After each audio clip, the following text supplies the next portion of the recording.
Good morning, everyone.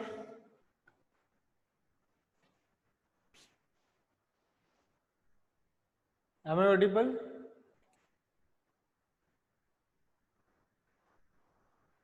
Okay. तो permutation and combination कर रहे थे हम, है ना, जो कि लगभग खत्म था। मैंने आपको क्वेश्चंस दिए थे, वो भी आपने 29 क्वेश्चन दिए थे, आपको वो भी कर लिए होंगे आपने।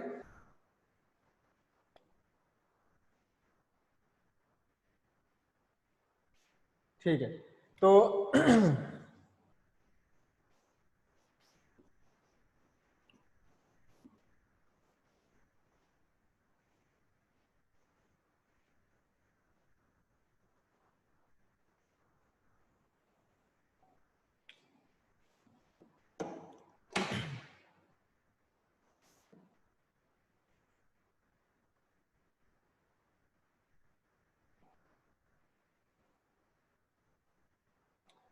हाँ जी श्रुति, 2 मिनट बाद आ जाना आप, कोई बात नहीं।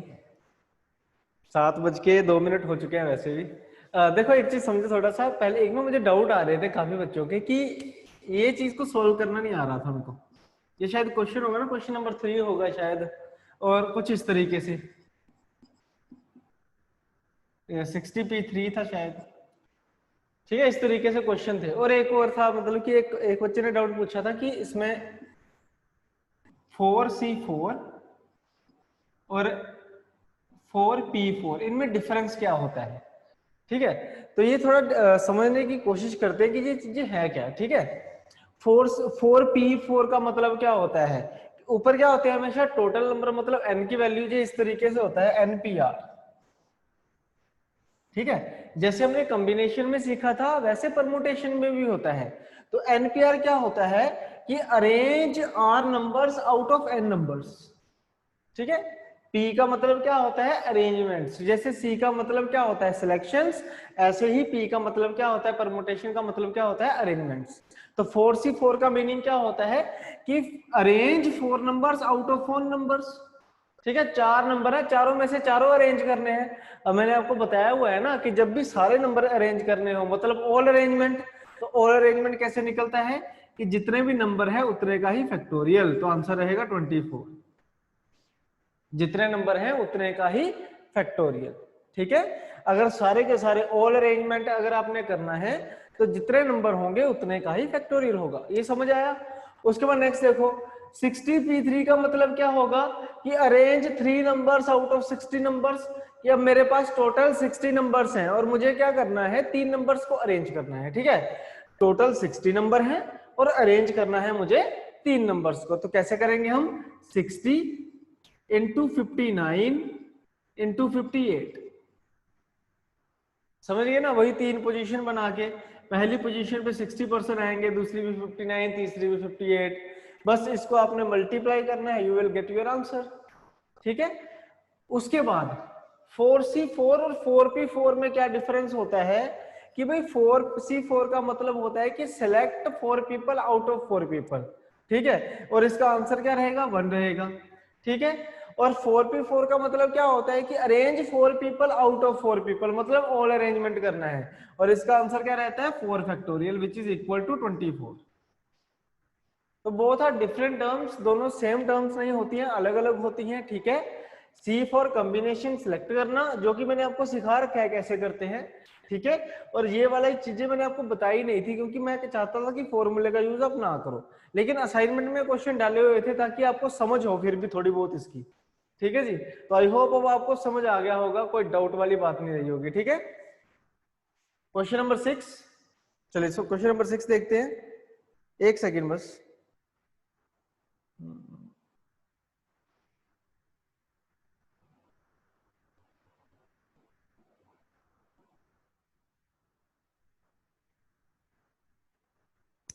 हमारे पास एक है वर्ड है लोगरिथम, और उसमें क्या करना मुझे 4 लेटर वर्ड बनाना है। और आगे देखो क्या लिखा हुआ है, विद और विदाउट मीनिंग। ऐसा पक्का लिखा होगा, ठीक है, हमेशा ही विद और विदाउट मीनिंग, मतलब मीनिंग हो चाहे ना हो कोई फर्क नहीं पड़ता, वर्ड बनाना बस। ठीक है, तो पहले तो ये देखो कि लोगरिथम्स में कितने लेटर्स हैं, तो कितने हैं 3 3 6, 3 और 1 10 लेटर है, और मुझे क्या करना है 4 लेटर वर्ड बनाना है। तो ऐसे बनेगा 10 इंटू 9 इंटू 8 इंटू 7। उसके बाद आपने ये चेक करना है कि क्या कोई लेटर रिपीट तो नहीं हो रहा, ठीक है। रेपिटेशन देखो, कोई लेटर की अगर रेपिटेशन हो रही हो तो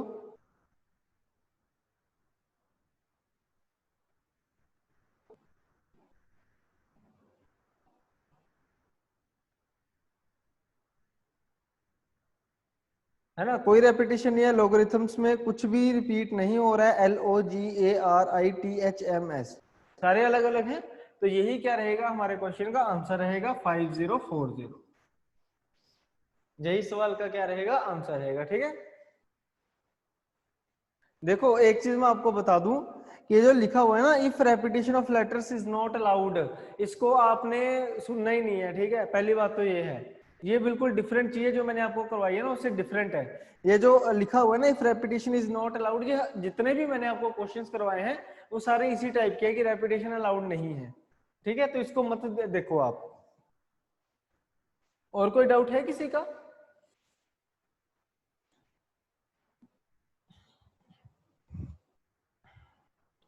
हाँ, फर्स्ट क्वेश्चन है 30 फैक्टोरियल अपॉन 28 फैक्टोरियल। तो 30 फैक्टोरियल कैसे करेंगे, ये है क्वेश्चन कि बताओ इसकी वैल्यू क्या रही होगी। तो इसको ऐसे सोल्व कर लो कि 30 into 29 into 28 factorial divide by 28 factorial. तो ये कैंसिल हो जाएगा और 29 इंटू 3 कितना होगा, 87। तो आंसर आएगा 870, थर्ड ऑप्शन। उसके बाद क्वेश्चन नंबर 23 में डाउट है।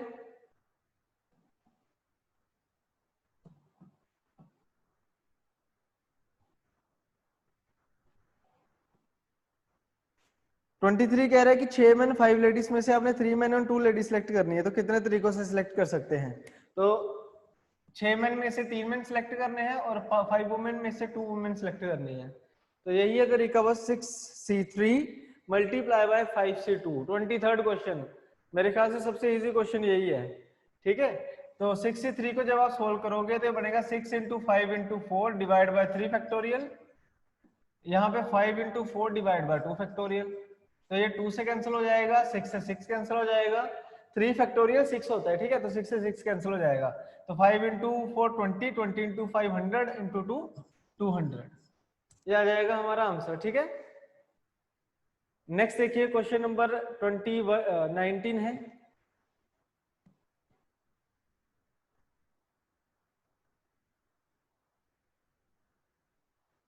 Nineteen and 21। बच्चे 21 तो बड़ा इजी क्वेश्चन है ना, इसमें तो सीधा डायरेक्टर लिखा हुआ और वोवेल्स कम टुगेदर वाला क्वेश्चन है ये। 19 में करवा देता हूँ क्योंकि 19 क्वेश्चन थोड़ा हो सकता है कि आपको डाउट रहा हो पिछली क्लास में भी।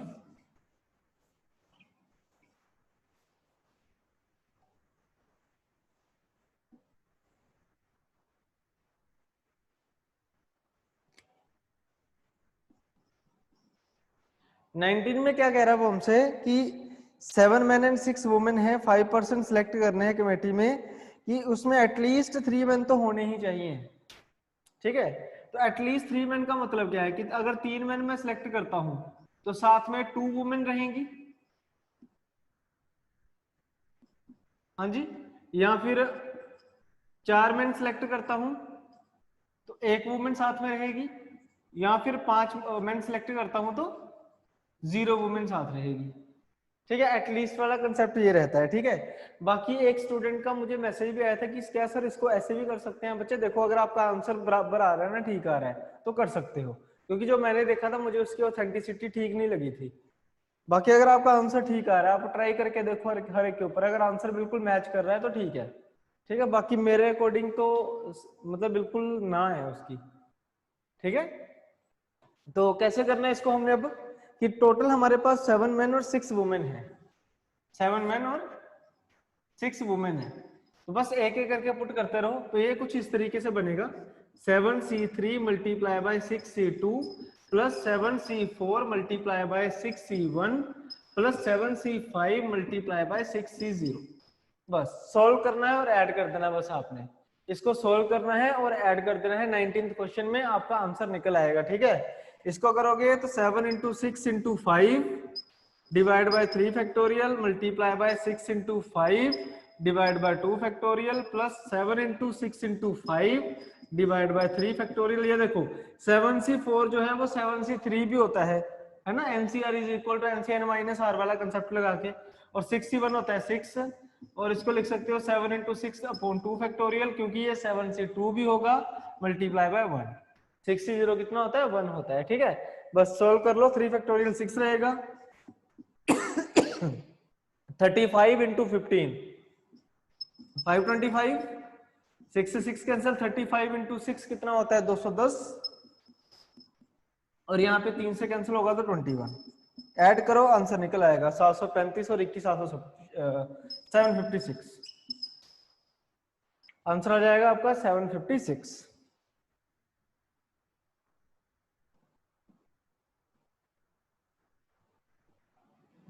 बचे 13th क्वेश्चन जिसमें वोवल सेम करने हैं। कैलकुलेशन में आपकी एरर होगी, वो मैं कुछ नहीं कर सकता उसमें, कैलकुलेशन आपने खुद करनी है इस क्वेश्चन में। आप ऐसा करो, ये जो 13th क्वेश्चन 21 क्वेश्चन आप ये कह रहे हो ना वोवल्स कम टुगेदर, पिछली क्लास देखो, पहले समझो वोवल्स कम टुगेदर कैसे करते हैं, और फिर खुद ट्राई करो यार क्वेश्चन करने की। अगर ये भी मैंने करा दी तो आपने क्या किया, थोड़ी मेहनत तो करो इसके ऊपर। मुझे नहीं लगता था कि मैं इस असाइनमेंट के भी डाउट लूंगा, क्योंकि ये तो बड़ी बेसिक सी असाइनमेंट थी, ठीक है।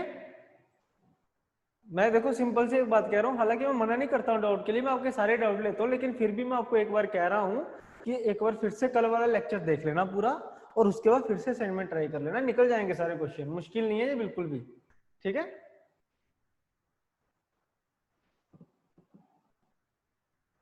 करवा दिया बेटा, सेकंड एंड थर्ड मैंने करवा रखा है, ठीक है। ठीक है रिपुदमन,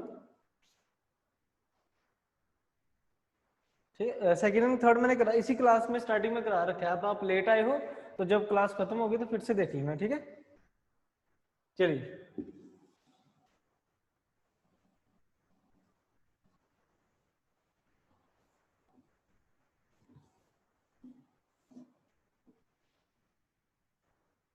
नेक्स्ट टॉपिक पे चलते हैं। नेक्स्ट टॉपिक है हमारे पास प्रोबेबिलिटी।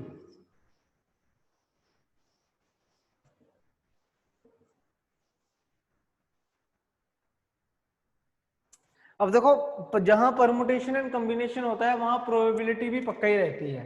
प्रोबेबिलिटी के क्वेश्चन आने की भी मतलब काफी चांसेस होते हैं, काफी इंपॉर्टेंट चैप्टर होता है ये, लेकिन जो इसके क्वेश्चंस का लेवल होता है वो भी मतलब ज्यादा मुश्किल नहीं होगा अगर आपको कॉम्बिनेशन आता है ना। ये जो प्रोबेबिलिटी है वो पूरी की पूरी डिपेंडेंट है कॉम्बिनेशन के ऊपर,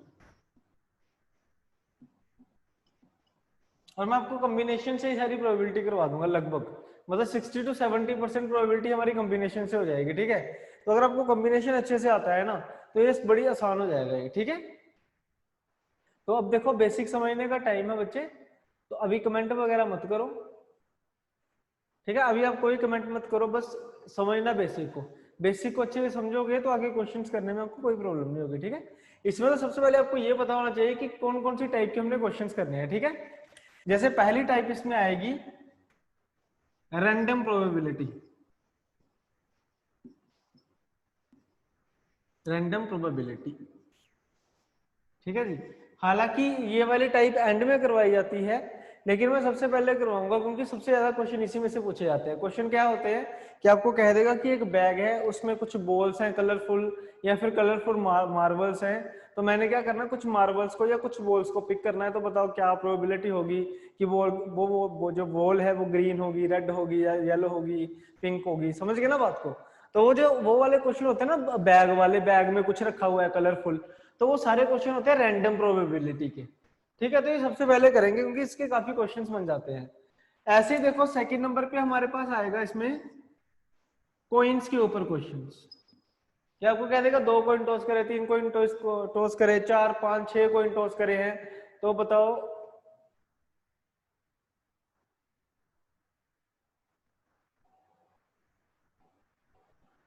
ठीक है। कॉइन टॉस करे तो आपसे बोला गया है कि बताओ क्या प्रोबेबिलिटी है, ठीक है। उसके बाद थर्ड नंबर पे आता है हमारे पास डाइस के ऊपर क्वेश्चंस, ठीक है। डाइस के ऊपर क्वेश्चन आ जाता है। अब डाइस क्या होता है जी हमारे पास जी, डाइस जैसे आप लूडो वगैरह खेलते हो, वैसे भी लॉकडाउन चल रहा है तो लूडो वगैरह काफी खेली होगी। तो लूडो का जो है ना, जो होती है जिसको आप फेंकते हो, जिसके ऊपर नंबरिंग लिखी होती है 1 2 3 4 5 6, है ना, पॉइंट्स बने होते हैं, उसको बोला जाता है डाइस। तो डाइस के ऊपर क्वेश्चन आ जाते हैं, ठीक है, तो वो डाइस में हम डिस्कस कर लेंगे जो इंपॉर्टेंट है। उसके बाद आते हैं कार्ड्स के ऊपर क्वेश्चन, जो प्लेइंग कार्ड्स होते हैं, ठीक है, 52 पैक ऑफ कार्ड्स, उसके ऊपर क्वेश्चन आ जाते हैं।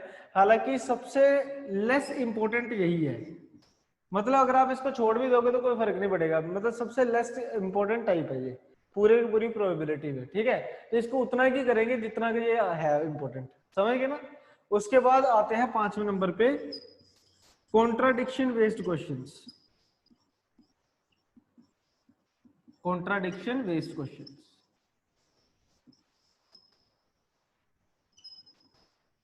ये बहुत इंपॉर्टेंट होते हैं क्योंकि इसके ऊपर एग्जाम में क्वेश्चन बन जाता है। कॉन्ट्राडिक्शन बेस्ड क्वेश्चन जब देखोगे पता चल जाएगा, ठीक है।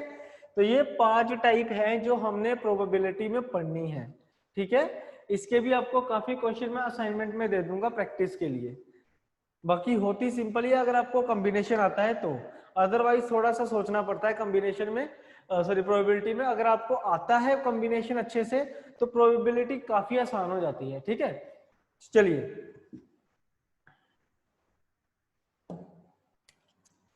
प्रोबेबिलिटी का मीनिंग समझ लो। प्रोबेबिलिटी का मीनिंग क्या होता है, जैसे देखो 3 चीजें होती है हमारे पास। एक होता है डेफिनेट, जिसके होने के चांसेस 100% होते हैं।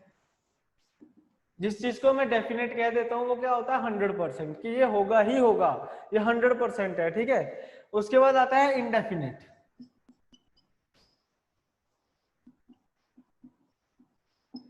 इनडेफिनेट का मीनिंग होता है जिसके होने का कोई चांस नहीं है, ठीक है। जैसे 0% होता है, जो चीज 0% है, जिसके होने का कोई चांस ही नहीं है, उसे बोला जाता है इनडेफिनेट, ठीक है। उसके बाद आएगा हमारे पास, इन दोनों के बीच में होती है प्रोबेबिलिटी। इन दोनों के बीच क्या होती है प्रोबेबिलिटी। अब प्रोबेबिलिटी क्या होगी, जो हो भी सकता है और नहीं भी हो सकता है, ठीक है। जिसकी ना ही आपको प्रॉपर कंफर्मेशन हो, मतलब जिसके बारे में आपको ना ही डेफिनेट पता हो ना ही इनडेफिनेट पता हो, ठीक है। जिसके बारे में हमें कुछ कुछ पता होता है उसे बोला जाता है प्रोबेबिलिटी, ठीक है जी। जैसे एक एग्जांपल दे रहा हूं मैं आपको, ठीक है, डोंट टेक इट सीरियस। कि मान लो अगर मैं आपको ये कहूं कि आपने एग्जाम दिया तो बताओ आपका रिजल्ट क्या होगा, ठीक है। तो आप क्या बोलोगे कि भाई पास भी हो सकते हैं फेल भी हो सकते हैं, ठीक है ना। तो जहां आप वर्ड सकता यूज करते हो, कैन कुड मे माइट का जब भी आप यूज करते हो तो वो क्या चीज आ जाती है हमारे पास, प्रोबेबिलिटी। समझ रहे हो ना, वो चीज आ जाती है प्रोबेबिलिटी।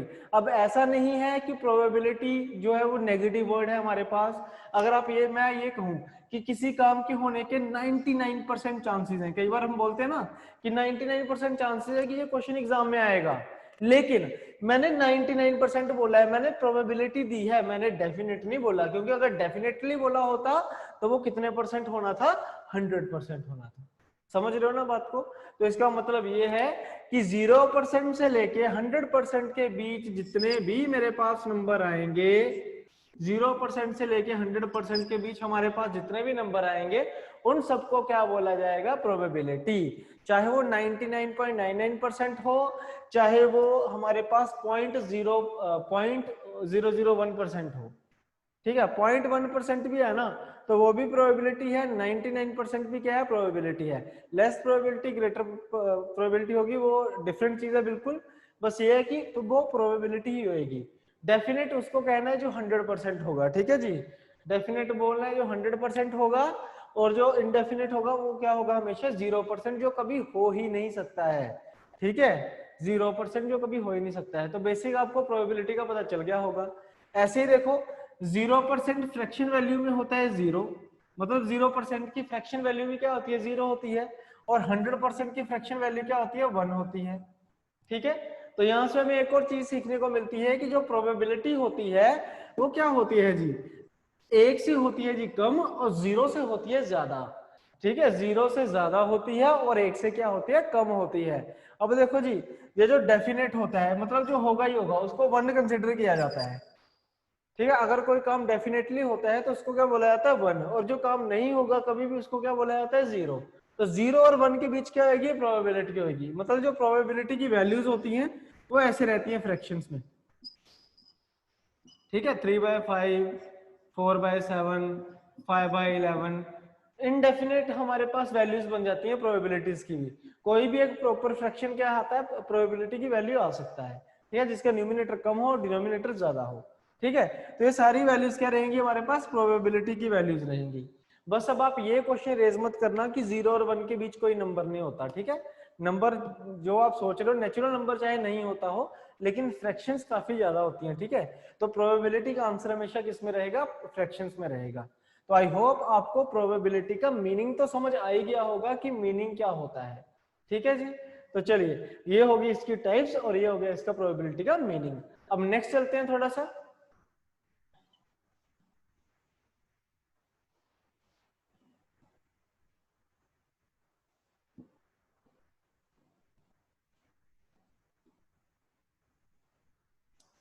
नेक्स्ट हम इसमें डिस्कस करेंगे टर्म्स को, कि क्या क्या टर्म्स हम यूज करते हैं प्रोबेबिलिटी में।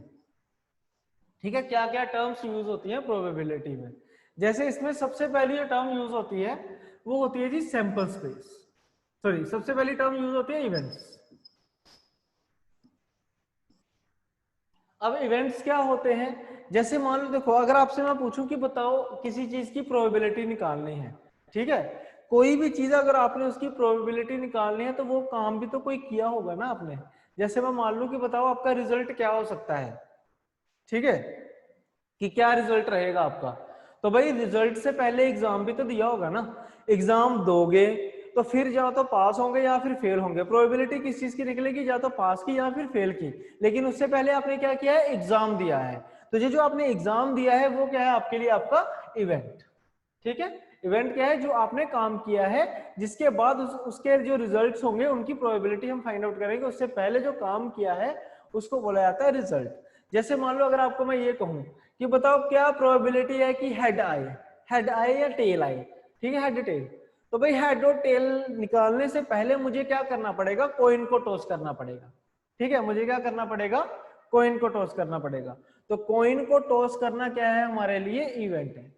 समझ गए ना, कॉइन को टॉस करना हमारे लिए क्या है, इवेंट है। ठीक है, तो मान लो अगर मैं एक कॉइन टॉस करता हूं तो वो हमारे लिए इवेंट हो गया, या फिर एक डाइस थ्रो करना, या फिर एक कार्ड पिक करना, या फिर बैग में से एक कलरफुल बॉल निकालना, ये सब कुछ क्या है हमारे लिए, इवेंट है।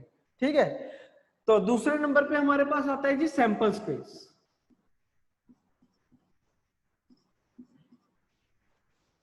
ठीक है, अब सैंपल स्पेस क्या चीज होती है, सैंपल स्पेस बोला जाता है total number of possible cases. Total number of possible cases कि मतलब अगर हम कोई काम करते हैं तो उसके क्या क्या रिजल्ट निकल सकते हैं, उसके जितने टोटल रिजल्ट्स होते हैं, जो टोटल रिजल्ट्स निकल सकते हैं उन्हें बोला जाता है सैंपल स्पेस। ठीक है, कोई काम करने के बाद जो उसके नेट रिजल्ट्स होंगे, चाहे वो पॉजिटिव रिजल्ट्स हों चाहे वो नेगेटिव रिजल्ट्स हों, जितने भी टोटल रिजल्ट्स निकलेंगे उन सबको क्या बोला जाएगा जी, सैंपल स्पेस। ठीक है, तो अगर मैं मान लो ये एग्जांपल लेके चलूं कि मैंने एक कॉइन टॉस करा है, तो इस कॉइन का जब मैं टॉस करूंगा तो क्या क्या रिजल्ट निकल सकते हैं, या तो हेड आ जाएगा या फिर क्या आ जाएगा, टेल आ जाएगा। और तो कुछ नहीं आएगा ना, कॉइन जब भी हम टॉस करेंगे तो या तो हेड आ जाएगा या फिर टेल आ जाएगा। ठीक है ना, तो कितनी सैंपल स्पेस बने हैं, एक हेड हो गया और एक टेल हो गया, तो नंबर ऑफ सैंपल स्पेसेस कितने आ जाएंगे मेरे पास, 2 आ जाएंगे। ठीक है, सैंपल स्पेस कितनी आ जाएगी हमारे पास जी, 2 आ जाएगी। अब एक चीज समझना, थोड़ी मेरी ध्यान से बात सुनना, ठीक है, कि जो सैंपल स्पेस होती है ना वो कभी भी ऐसे वैल्यूज में नहीं होती। सैंपल स्पेस कभी भी वैल्यूज में नहीं होती, वो हमेशा नंबर्स में होती है। क्योंकि देखो सैंपल स्पेस है क्या, total number of possible cases. ठीक है, इस पे मैंने एम्फसाइज करा है टोटल नंबर्स। ठीक है, कि जो नंबर्स होते हैं उन्हें बोला जाता है सैंपल स्पेस। तो सैंपल स्पेस का आंसर हमेशा ही न्यूमेरिकल वैल्यू में होगा। अगर आपको मैं ये कहूं कि एक कॉइन टॉस करा है तो बताओ सैंपल स्पेस कितनी है, then your answer will be 2। ठीक है, तो आपका आंसर कितना आएगा कि भाई 2 सैंपल स्पेस है। क्लियर हो गया।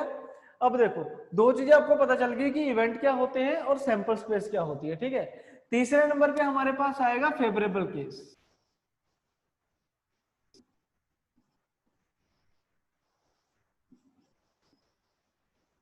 फेवरेबल केसेस, या फिर कई अगर आपने बुक्स वगैरह से अगर पढ़ा हुआ है तो वहां पे लिखा होगा फेवरेबल आउटकम्स, ठीक है। टोटल आउटकम्स, फेवरेबल आउटकम्स, ठीक है। तो केसेस कह लो, आउटकम्स कह लो, कोई फर्क नहीं पड़ता, ठीक है। तो चलिए देखो, फेवरेबल केसेस क्या होते हैं। फेवरेबल केसेस समझना कि जिस चीज की आपसे प्रोबेबिलिटी पूछी गई हो,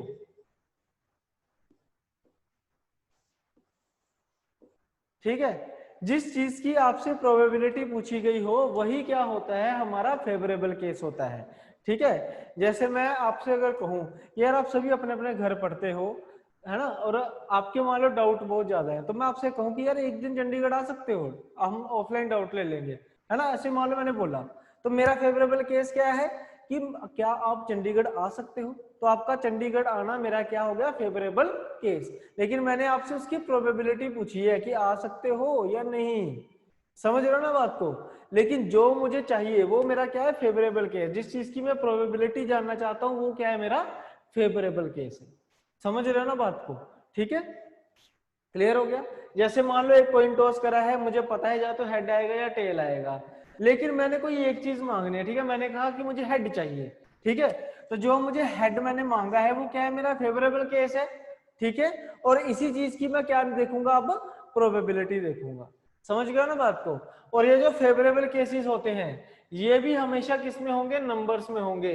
जैसे अगर मैंने हेड मांग लिया, देन हेड इज 1, हेड को मैं क्या मान के चलूंगा, 1 है, एक वैल्यू है ये, ठीक है। और देखो जी, अब आप सभी जानते हो कि जब भी मैं कोई कॉइन टॉस करता हूं तो हेड आने के कितने परसेंट चांसेस होते हैं, ठीक है। आप सभी जानते हो ना कि जब भी एक कॉइन टॉस किया जाता है तो हेड आने के कितने परसेंट चांसेस होते हैं। फटाफट मुझे चैट में लिख के बताओ कितने परसेंट चांसेस होते हैं, ठीक है। अनपढ़ों वाला मैसेज मत करना, क्वेश्चन ध्यान से सुनना कि बताओ कितने परसेंट चांसेस होते हैं।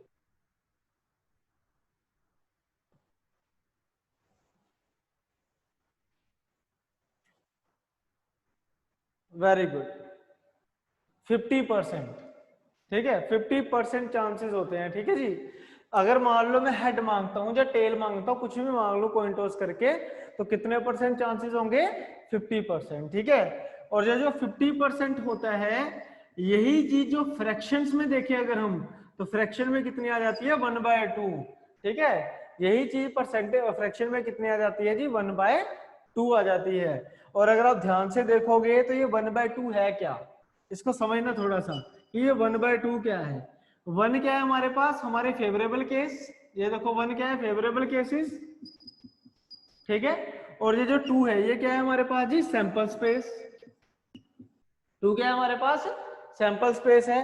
तो मतलब जब भी आप प्रोबेबिलिटी निकालोगे किसी भी इवेंट की, वो हमेशा क्या रहेगी हमारे पास, favourable cases upon sample space, ठीक है। जब भी आप किसी भी इवेंट की अगर प्रोबेबिलिटी निकालते हो तो वो हमेशा क्या रहती है, favourable cases upon sample space. हर एक क्वेश्चन में यही यूज होगा, हर एक क्वेश्चन में यही यूज होगा। नीचे सैंपल स्पेस रहेगी, मतलब टोटल केसेस रहेंगे, और ऊपर क्या रहेंगे, फेवरेबल केसेस। अगर आप कोई बुक वगैरह को भी अगर आप पढ़ रहे हो साथ में, तो उसमें ऐसे लिखा होता है कि probability of events is equal to favourable outcomes upon total outcomes. तो कोई फर्क नहीं पड़ता है। देखो मैं आपको सैंपल स्पेस इसलिए बता रहा हूं क्योंकि डायरेक्ट क्वेश्चन आ जाते हैं सैंपल स्पेस के ऊपर, ठीक है। डायरेक्ट क्वेश्चन पूछे जाते हैं, इसलिए आपको पता तो हो कम से कम कि सैंपल स्पेस होती क्या है, ठीक है। तो यहाँ पे अभी हमने क्या डिस्कस किया है, हमने टर्म्स को डिस्कस किया, हमने फॉर्मूला निकाल लिया कि प्रोबेबिलिटी का फॉर्मूला क्या होता है, ठीक है। चलिए अब पहली टाइप पे चलते हैं, पहली टाइप के क्वेश्चंस देखते हैं कि कैसे कैसे क्वेश्चन होते हैं, ठीक है।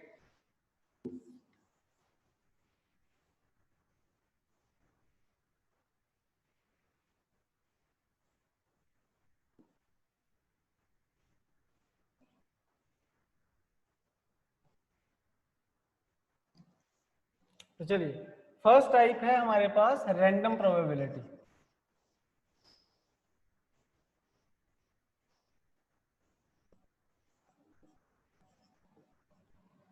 जब तक ये पहली टाइप खत्म होएगी ना, तो आपका लगभग 40% प्रोबेबिलिटी खत्म हो जाएगा, क्योंकि ये सबसे इंपॉर्टेंट यही है। मतलब अगर हम पेपर के लेवल की बात करें, पेपर के टाइप्स ऑफ क्वेश्चंस की बात करें, तो 40% एरिया सिर्फ यही कवर कर जाता है, रैंडम प्रोबेबिलिटी। मतलब ये कह सकते हैं कि अगर आपको प्रोबेबिलिटी का एग्जाम में कोई क्वेश्चन आता है, तो 40% चांसेस है कि इसी टाइप में से आएगा।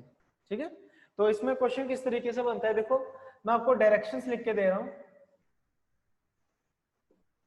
क्योंकि बार बार मैं सेम क्वेश्चन नहीं लिखूंगा, आगे मैं कुछ क्वेश्चन लिखने वाला हूं, उसकी डायरेक्शन से ऊपर है। ठीक है, तो डायरेक्शंस है, अ बैग कंटेन्स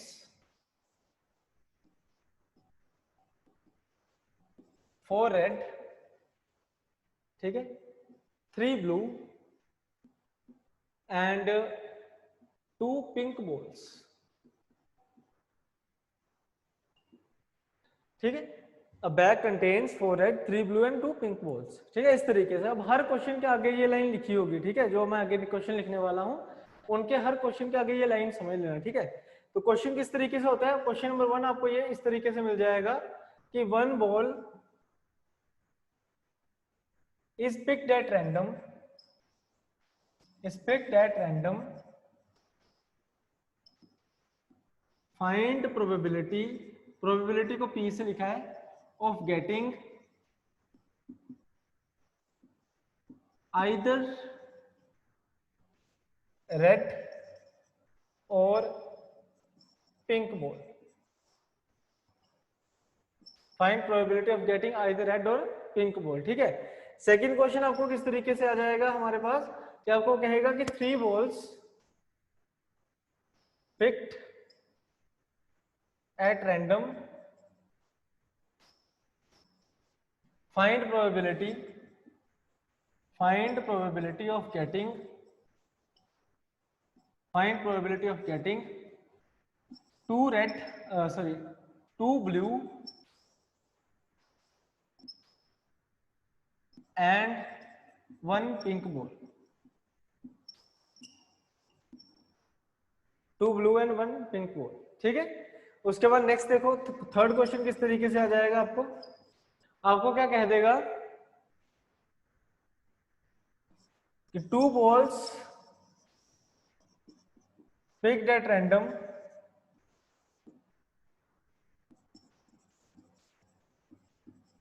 ठीक है, फाइंड प्रोबेबिलिटी। ऐसा करो साथ साथ लिखते जाओ, ठीक है, क्वेश्चंस को साथ साथ लिखते जाओ, बाद में आपको टाइम नहीं मिलेगा लिखने का। 2 balls picked at random, find probability of getting neither blue nor pink।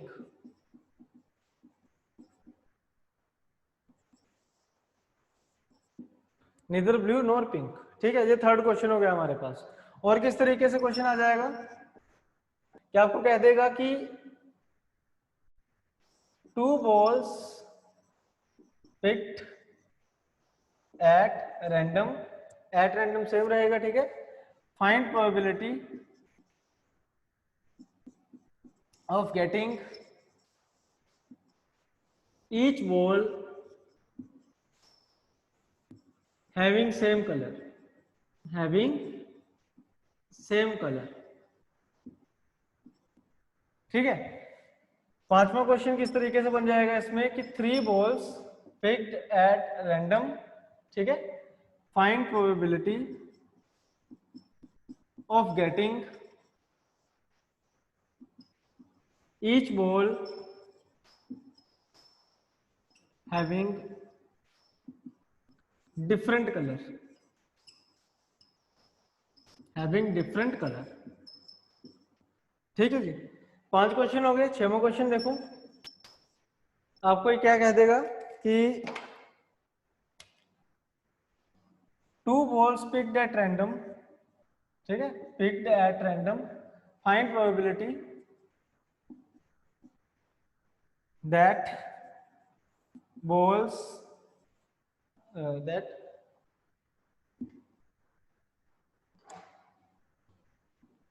none of them being red ball। ठीक है, find probability that none of them being red ball. ठीक है, और इसमें और क्या क्वेश्चन बनेगा, 7th क्वेश्चन देखो एक और, कि आपको ये कह देगा कि 4 balls are picked, find probability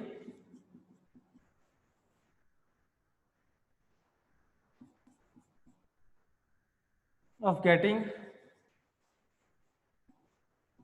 either all are red or two of them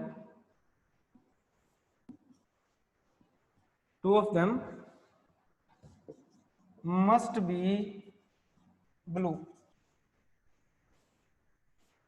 तो इस तरीके से क्वेश्चन पूछे जाते हैं। ठीक है जी, तो ये 7 क्वेश्चन मैंने लिख दिए हैं। इन 7 क्वेश्चंस में पहली टाइप पूरी कवर हो जाएगी, तो इन 7 क्वेश्चंस के सॉल्यूशन लिखवाऊंगा मैं आपको। ठीक है, पहला जो डायरेक्शन है ना, ये पहले 7 क्वेश्चंस के लिए है।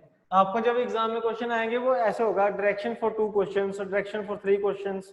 ठीक है, जहां हो सकता है एक सिंगल क्वेश्चन आ जाए और क्वेश्चन के पहले जो लाइन लिखी हो। ठीक है जी, तो आई होप ऐसा करो, सारे के सारे पहले ना इसको नोट डाउन कर लो, सातों के सातों क्वेश्चन को। ठीक है, क्योंकि हर टाइप का क्वेश्चन आपको देखने को मिल रहा होगा यहाँ पे, हर एक की लैंग्वेज अलग है। ठीक है, और इससे बाहर आपको एक भी क्वेश्चन नहीं मिलेगा। इस चीज के 99% चांसेस है। ठीक है, बाकी 1% तो मुझे भी नहीं पता। क्लियर?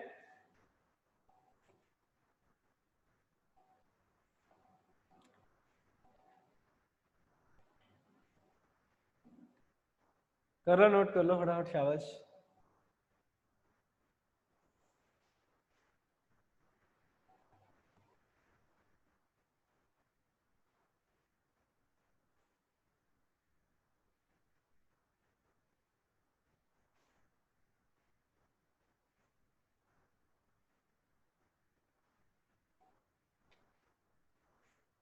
हाँ जी, कर लिया सभी ने नोट? नोट कर लिया सभी ने? एक बार बता दो मुझे, फिर मैं शुरू करता हूँ क्वेश्चंस को।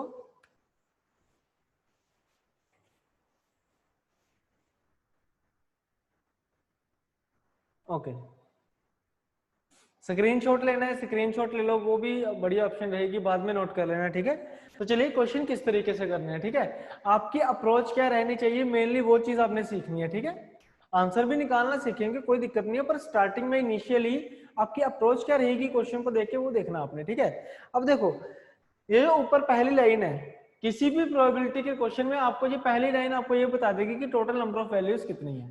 ठीक है, जैसे डायरेक्शन में क्या लिखा हुआ है, अ bag contains 4 red 3 blue and 2 pink balls.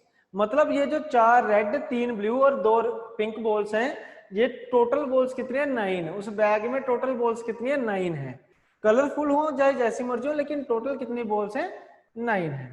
ठीक है, अब आपको क्या बोल दिया कि एक बॉल पिक करनी है, मतलब इन 9 में से कोई एक बॉल मैंने पिक करी है, 1 ball is picked at random, randomly pick करी है। तो आपको बोला गया find probability of getting either red और पिंक बॉल, कि बताओ क्या प्रोबेबिलिटी है कि या तो वो रेड बॉल हो, या फिर वो पिंक बॉल हो। ठीक है जी, समझ गए ना बात को? करण ऐसा करना, जब क्लास खत्म होएगी ना, तो यही लेक्चर जब अपलोड होगा तो पहले 5 मिनट का देख लेना। ठीक है, और सुबह जल्दी उठा करो। चलिए जी,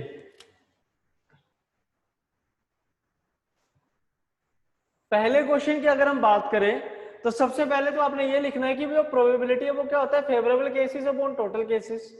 ये तो हो गया हमारे पास। दूसरा क्या करना है आपने, देखो जब भी आपको इस टाइप के क्वेश्चन आएंगे हम यूज करेंगे कॉम्बिनेशन का। जब भी इस टाइप के क्वेश्चन आएंगे यूज हमेशा किसका होगा, कॉम्बिनेशन का। याद रखना, दिमाग में बिठा लो इस चीज को, हमेशा कॉम्बिनेशन का यूज करेंगे। तो कॉम्बिनेशन में जो टोटल केसेस होंगे, टोटल केसेस कैसे पता चलेंगे, देखो 4 रेड है 3 ब्लू है और 2 पिंक बॉल है, तो टोटल कितनी बॉल्स होगी, 9। ठीक है, टोटल कितनी बॉल्स होगी हमारे पास, 9। और आपने क्या करना है, कितनी बॉल्स पिक करनी है, 1। ठीक है, तो 9 में से एक बॉल पिक करनी है, तो आपके टोटल केसेस क्या बनेंगे, 9C1। हाँ जी, किसी को कोई डाउट तो नहीं है ना इसमें कि क्या बन जाएगा ये, 9C1। ठीक है, उसके बाद जिस चीज की आपसे प्रोबेबिलिटी पूछी गई हो, जिस चीज की आपसे प्रोबेबिलिटी पूछी गई हो वो होता है जी हमारा फेवरेबल केस। जिस चीज की आपसे प्रोबेबिलिटी पूछी गई हो वो होता है आपका फेवरेबल केस। तो किस चीज की प्रोबेबिलिटी पूछी है? इधर रेड और पिंक कि या तो आपको रेड चाहिए या फिर क्या चाहिए, पिंक चाहिए। एक ही बॉल है ना, तो अगर मान लो रेड बॉल पिक करनी है तो 4 में से सिलेक्ट करोगे, ठीक है। अगर आपको रेड बॉल चाहिए तो भाई 4 में से सिलेक्ट करोगे कि नहीं? तो 4 में से एक बॉल सिलेक्ट करोगे तो कितना आएगा 4C1, कितना आ जाएगा 4C1। उसके बाद यहाँ पे देखो और लगा हुआ है, तो और का मतलब क्या होगा यहाँ पे प्लस, और का मतलब क्या होगा प्लस। और अगर पिंक बॉल सिलेक्ट करनी है तो क्या बनेगा 2C1, पिंक बॉल सिलेक्ट करनी है तो कितना बन जाएगा 2C1। बाकी आपको पता ही है कि जब 1 1 आ रहा हो हर जगह तो 4C1 होगा 4, 2C1 होगा 2, 9C1 होगा 9। तो आंसर आएगा 6/9 या फिर 2/3। तो इस क्वेश्चन का आंसर क्या हो जाएगा 2/3। तो आई होप आप सभी को पहला क्वेश्चन समझ तो आ ही गया होगा, ठीक है। टोटल केसेस कैसे निकाले कि टोटल नंबर ऑफ बॉल्स देख लिया 9 है और सिलेक्ट कितनी करी है 1, तो कितना बन जाएगा 9C1। ये तो आ गई सैंपल स्पेस मतलब टोटल केसेस। और फेवरेबल केसेस क्या होते हैं? जिसकी आपसे प्रोबेबिलिटी पूछी गई हो, ठीक है। जिसकी आपसे प्रोबेबिलिटी पूछी गई हो उसे बोला जाता है जी फेवरेबल केसेस। जैसे आपसे रेड और पिंक की फेवरेबल केसेस पूछा गया है, प्रोबेबिलिटी पूछी गई है, तो रेड होंगे 4 बॉल्स और पिंक है जी 2 बॉल्स, तो 4C1 प्लस 2C1। क्लियर हो गया सभी को? ठीक है। अब चलिए सेकेंड क्वेश्चन में चलते हैं। तो मैं पहला क्वेश्चन मिटा रहा हूं, थोड़ी जगह बन जाएगी हमारे पास, ठीक है। अब सेकंड क्वेश्चन क्या कह रहा है, इसको इस तरीके से पढ़ो कि अ bag contains 4 red 3 blue and 2 pink balls, 3 balls picked at random, then find probability of getting 2 blue and 1 pink ball। ये बताओ क्या प्रोबेबिलिटी है कि 2 ब्लू होनी चाहिए और एक पिंक बॉल होनी चाहिए। तो फिर वही बात कि जो प्रोबेबिलिटी है वो क्या होता है फेवरेबल अपॉन टोटल केसेस, ठीक है। और जो टोटल केसेस होंगे वो क्या रहेंगे 9C3, क्योंकि 3 बॉल्स पिक करी है आपकी बार। टोटल कितनी है 9 बॉल्स और पिक कितनी करी है 3 बॉल्स। मतलब आधा क्वेश्चन तो यहीं पे खत्म हो जाता है जब आप सैंपल स्पेस निकाल लेते हो तो, ठीक है ना। तो ये आ गया हमारे पास।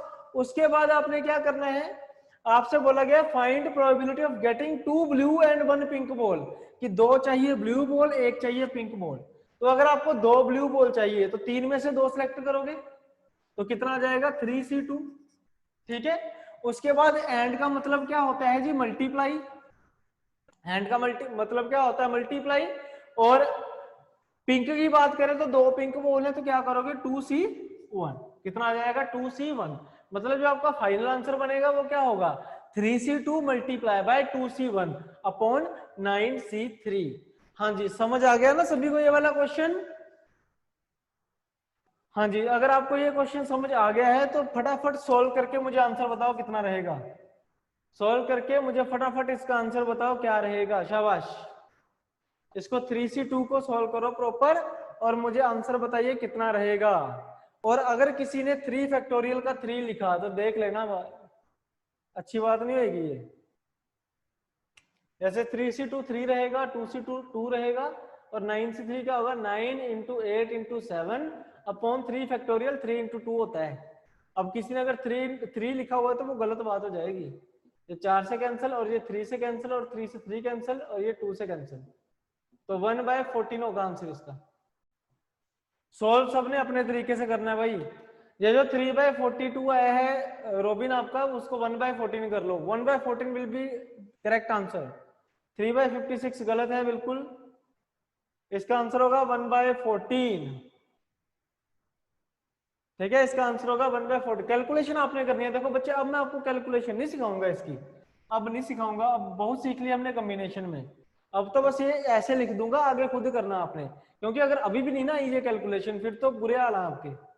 फिर तो भाई आपको प्रैक्टिस करनी पड़ेगी। सिंपल आप सेकंड क्लास के किसी बच्चे की मैथ की किताब पकड़ लो और उसमें जो कैलकुलेशन ट्रिक्स होती है ना, कैलकुलेशन के जो क्वेश्चंस होते हैं वो करने की कोशिश करो पहले, फिर क्योंकि कैलकुलेशन आपने खुद करनी है। मैंने आपको 2 फंडामेंटल्स की क्लासेस भी लगाई थी, टेबल याद करने के लिए बोला था, स्क्वायर क्यूब याद करने के लिए बोला था। उसके बाद कॉम्बिनेशन में भी बताया था कि इनको कैसे सॉल्व करते हैं। 3C2 को 3C1 लिख सकते हो तो 3 आंसर होगा, 2C1 2 होगा और 9C3 को नीचे सॉल्व करना है बस। ठीक है, चलिए अब नेक्स्ट क्वेश्चन देखते हैं। नेक्स्ट क्वेश्चन है क्वेश्चन नंबर 3।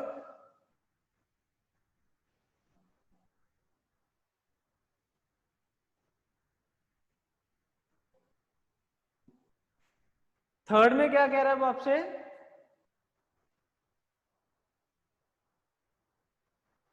हाँ हो जाएगा, उससे भी हो जाएगा बेटा,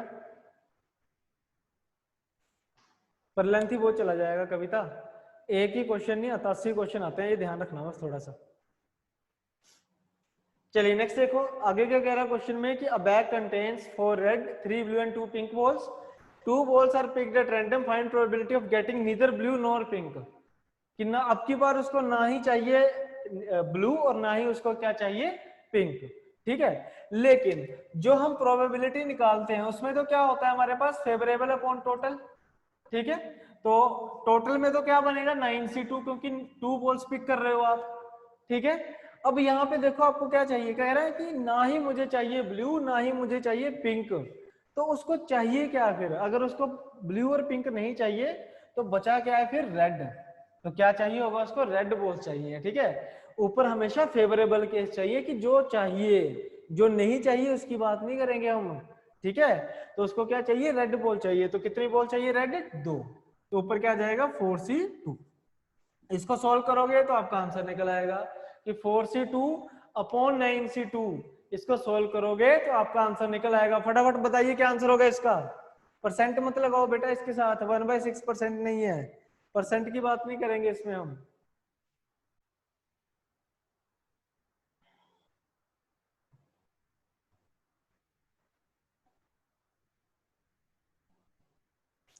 हाँ जी, 1/6 आ रहा है क्या सभी का? Very good. तो ये बनेगा 4 × 3 divide by 2 factorial upon 9 × 8 divide by 2 factorial. तो ये कैंसिल हो गया, उसके बाद 4 × 2 हो गया, ये पे हो गया, बिल्कुल सही, 1/6 आंसर है इसका। इसका आंसर है जी 1/6। वेरी गुड, सबका 1/6 आया है, बहुत अच्छी बात है। चलिए अब नेक्स्ट चलते हैं।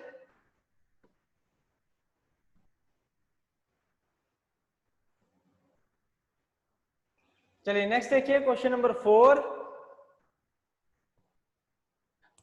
क्वेश्चन नंबर 4 में क्या बोला हुआ उसने कि 2 balls picked at random then find probability of getting each ball having same color। Sorry 4 तो कर लिया ना हमने, सॉरी नहीं किया। ये क्या कह रहे हैं कि 2 बॉल पिक करी है, तो बताओ क्या प्रोबेबिलिटी है that each ball having same colour, की हर बॉल का क्या होना चाहिए, सेम कलर होना चाहिए। तो भाई कैसे करेंगे, प्रोबेबिलिटी तो होती है फेवरेबल अपॉन टोटल, तो टोटल केस तो मुझे पता चल चुके हैं कितने हो गए, 9C2, ये तो बड़ा आसान होता है। ठीक है, अब उसने बोला है कि each ball having same colour, कि हर एक बॉल का, दोनों बॉल्स का कलर क्या होना चाहिए, सेम। तो दोनों बॉल्स का सेम कलर कब होगा, जब दोनों बॉल्स या तो रेड होंगी या फिर ब्लू होंगी या फिर पिंक होंगी। समझ रहे हो ना, इन बॉल्स का कलर सेम कब होगा दोनों का, जब दोनों बॉल्स या तो रेड होंगी या फिर ब्लू होंगी या फिर पिंक होंगी। समझ रहे हो ना बात को? ठीक है, तो देखो जी, अगर मैं दोनों बॉल्स को रेड पिक करता हूं तो कितना बनेगा, 4C2। ठीक है, या फिर या मतलब और का मतलब क्या हो गया, प्लस। या फिर दोनों बॉल्स को मैं ब्लू पिक करता हूं तो कितना बनेगा, 3C2। या फिर क्या करूंगा, दोनों बॉल्स को पिंक पुट करूंगा। ठीक है, ठीक है, रेड, बोथ आर रेड, और प्लस का मतलब क्या था, और बोथ आर ब्लू और बोथ आर पिंक। ठीक है जी, बस इसको हम सॉल्व करेंगे तो हमारे क्वेश्चन का आंसर निकल आएगा। तो ये देखो कितना होगा, 4C2 कितना होगा, 4 × 3 डिवाइड बाय 2 फैक्टोरियल, तो आ जाएगा 6। 3C2 को अब 3 आ जाएगा आंसर, और 2C2 का कितना आ जाएगा 1, और 9C2 का आएगा 9 × 8 अपॉन 2 फैक्टोरियल, यानी कि ये 4 से कैंसिल। तो 10/36 होगा, या फिर इसको हम क्या लिख सकते हैं, 5/18, या फिर इसको क्या लिख सकते हैं हम, 5/18। तो काफी स्टूडेंट्स का आंसर 5/18 था, वेरी गुड। इसका मतलब आपको समझ आ चुका है, आपने नवज पकड़ ली है इसकी प्रोबेबिलिटी की। ठीक है, बाकी सारा देखो है क्या, कॉम्बिनेशन ही तो है। ठीक है जी, चलिए कोई बात नहीं, नेक्स्ट क्वेश्चन पे चलते हैं। अब 5वां क्वेश्चन आपके लिए है, क्वेश्चन को पढ़ो और इसका आंसर दो कि भाई देखो एक बैग है जिसमें 4 रेड 3 ब्लू और 2 पिंक बॉल हैं, 3 बॉल्स मैंने पिक करी हैं at random, then find probability of getting each ball having different colour. जब हर एक बॉल का मुझे चाहिए डिफरेंट कलर, तो बताइए क्या प्रोबेबिलिटी रहेगी।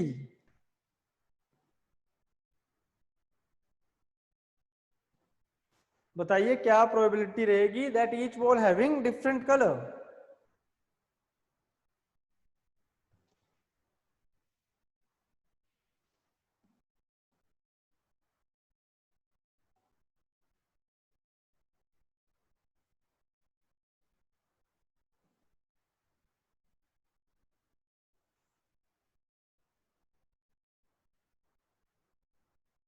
वेरी गुड, सभी आंसर दो, देखो सभी निकालो और आंसर दो, इसका क्या रहेगा।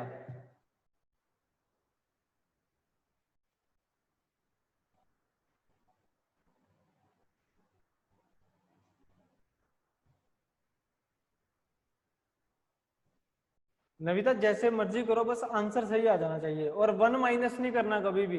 देखो जो आपने लिखा है शायद वो 1 माइनस वाला ही लिखा होगा आपने, एक बार मुझे कंफर्म कर दो, क्योंकि अंडरस्कोर लगा दिया आपने गलती से।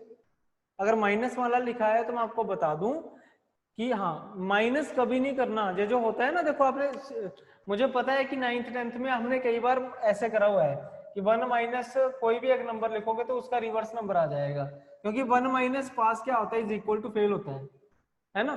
तो ये वाला काम आपने नहीं करना है। ये क्यों नहीं करना है मैं आपको बाद में बताऊंगा, ठीक है, और कहाँ यूज करना है वो भी बता दूंगा, ठीक है। हर जगह यूज नहीं होता है, कुछ जगह पे यूज होता है ये वाला 1 माइनस वाला कंसेप्ट। हर जगह यूज मत करना, ठीक है। इसको जहां ये यूज होगा मैं आपको बता दूंगा, अभी इसको रहने दो। अभी जैसे मैं बता रहा हूँ वो चुपचाप वैसे चलते रहो, क्योंकि एक ही तरीके से सारे क्वेश्चन कर रहे हैं हम, ठीक है। तो क्या कह रहा था, 3 बॉल सिलेक्ट करनी है कि each ball having different colour, मतलब एक बॉल चाहिए उसको रेड, एक चाहिए ब्लू और एक चाहिए पिंक, ठीक है। तो एक अगर रेड चाहिए तो 4C1, एक ब्लू चाहिए तो 3C1, एक पिंक चाहिए तो 2C1 डिवाइड बाय 9C3। ऐसे किया ना।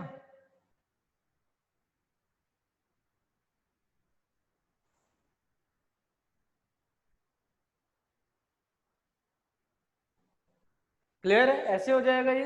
तो कितना आंसर आएगा हमारे पास, 4C1 हो जाएगा 4, 3C1 हो जाएगा 3, 2C1 हो जाएगा 2 divide by 9 into 8 into 7 divide by 3 factorial, ठीक है। तो 3 फैक्टोरियल 6 होता है, तो ये ऐसे कटेगा, ये 3 से और ये 4 से, 3 इंटू 2 बन जाएगा ना ये। तो ये कैंसिल हो गया, 4 से 4 कैंसिल, 3 से 3 कैंसिल, आंसर रहेगा हमारा 2/7। आंसर रहेगा हमारा 2/7।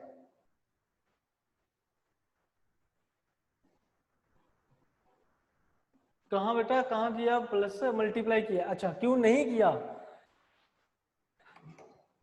देखो अगर आपको हर बॉल अलग अलग कलर की चाहिए तो क्या होगा, एक होगी रेड बॉल, है ना, आपको चाहिए होगा 1 red and 1 blue and 1 green, यही होगा ना, तभी तो 3 होगा ना। भाई 3 बॉल चाहिए ना, 3 बॉल सिलेक्ट करनी है, तो एक रेड होगी एंड 1 ब्लू होगी एंड 1 पिंक बॉल होगी, तभी तो 3 बॉल्स होंगी। हाँ जी, तभी तो 3 बॉल होगी ना। तो भाई जब 3 बॉल आपको चाहिए, बीच में अगर एंड आ रहा है तो एंड का मतलब क्या होता है, मल्टीप्लाई। पहले क्वेश्चन में क्या था कि या तो 2 रेड हो जाए, या फिर 2 ब्लू हो जाए, या फिर 2 पिंक हो जाए। तो अगर मान लो और वाला आ रहा है तो प्लस होगा, एंड वाला आ रहा है तो मल्टीप्लाई होगा, सिंपल कॉम्बिनेशन। लग गया ना पता अब।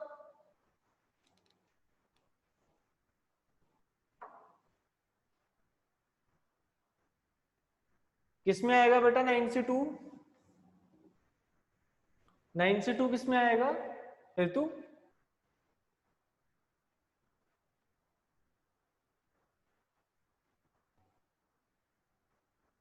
टी,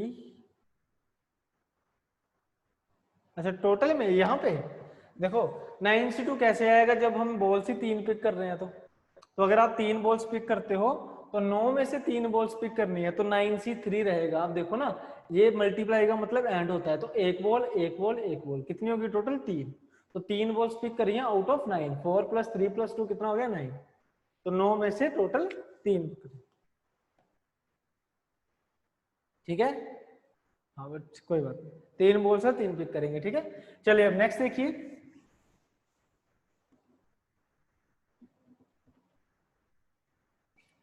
नेक्स्ट देखो क्वेश्चन नंबर 6।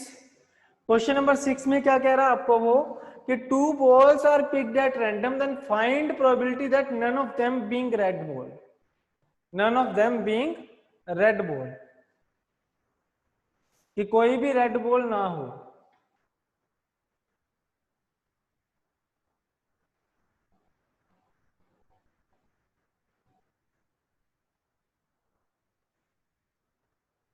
जल्दी से बताइए इस क्वेश्चन का भी आंसर क्या रहेगा, कि 2 balls picked at random, then find probability that none of them being red ball।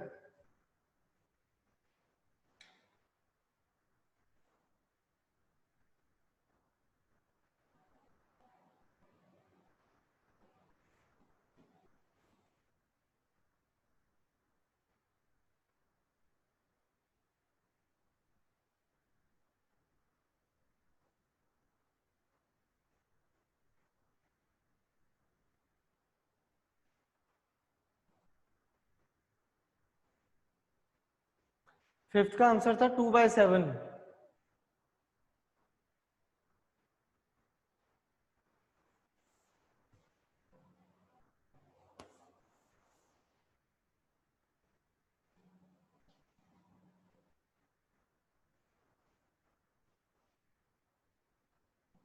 चलिए देखो अब समझो बात को, समझना, ठीक है। मैं आपको 3 तरीके बताऊंगा, ठीक है, कंपैरिजन करके देखना तीनों तरीकों में, ठीक है। पहला तरीका देखो जो दिमाग में आता है, मैं ये नहीं कह रहा हूं कि ये सही है या गलत है, मैं सिर्फ एक तरीका बोल रहा हूँ, ठीक है। पहला तरीका जो दिमाग में आता है कि उसने बोला है कि हमें कोई भी रेड बॉल नहीं चाहिए, ठीक है। तो हम ऐसा कर लेते हैं, कई बार स्टूडेंट ऐसा कर लेते हैं कि टोटल प्रोबेबिलिटी होती है 1, तो 1 में से अगर मैं रेड बॉल की प्रोबेबिलिटी माइनस कर दूं, रेड बॉल की प्रोबेबिलिटी अगर मैं माइनस कर देता हूं, तो पीछे क्या बचेगा हमारे पास, ब्लू और पिंक बॉल की प्रोबेबिलिटी बच जाएगी, ठीक है। कि टोटल प्रोबेबिलिटी में से अगर मैं रेड बॉल वाली प्रोबेबिलिटी माइनस कर दूं तो हमारा आंसर आ जाएगा। तो चलो इसको सॉल्व करते हैं। तो 1 माइनस ऊपर बनेगा 6, नीचे बन जाएगा 9 into 8 36, है ना। 9 into 8 72 अपॉन 2 कितना आ जाएगा 36। तो ये बन जाएगा हमारे पास 1/6, तो 1 माइनस 1/6 कितना होता है 5/6। तो अगर आप 1 माइनस वाला कंसेप्ट यूज करते हो, अगर आप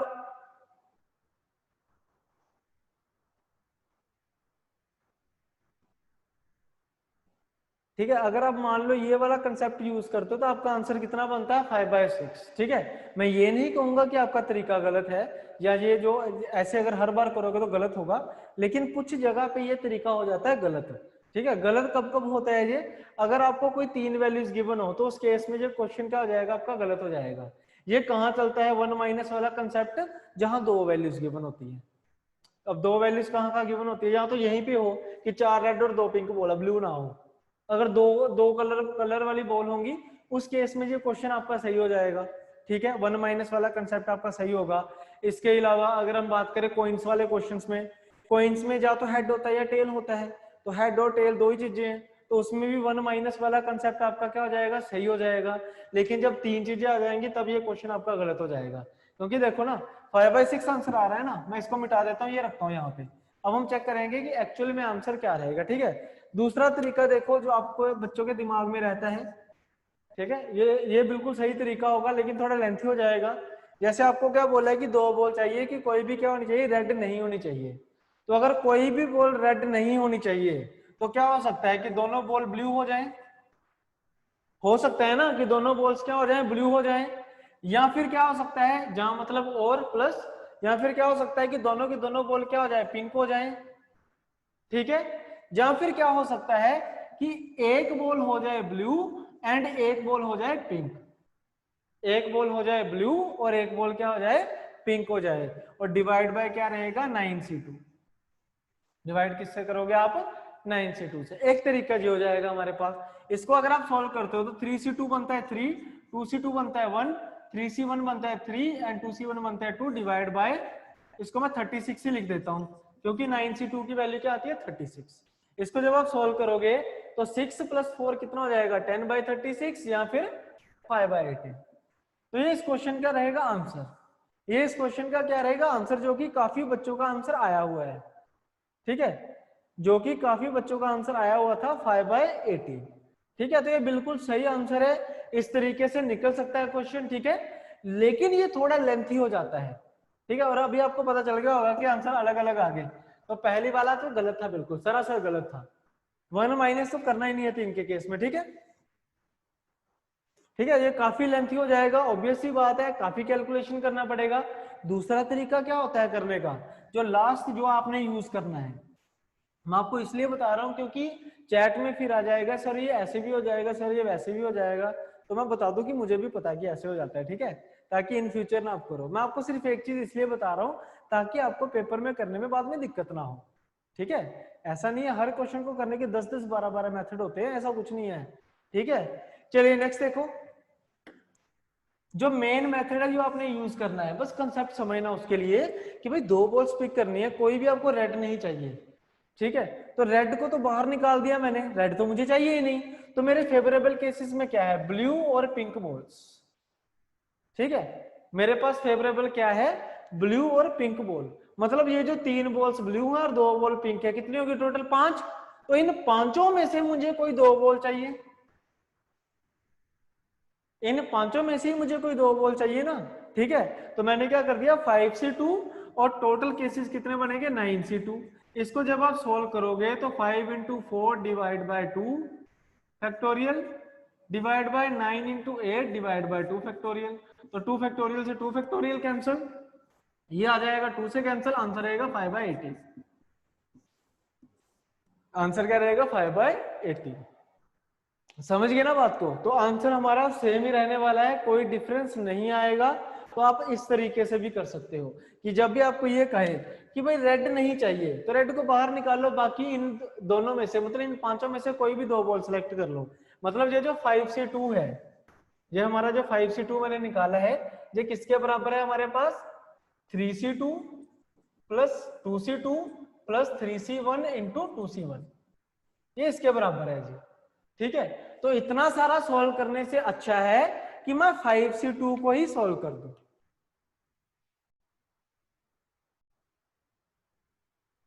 बेटा सॉल्व कर दिया मैंने। ये माइनस वाला कंसेप्ट कब यूज किया जाता है, जब 2 वैल्यूज हो।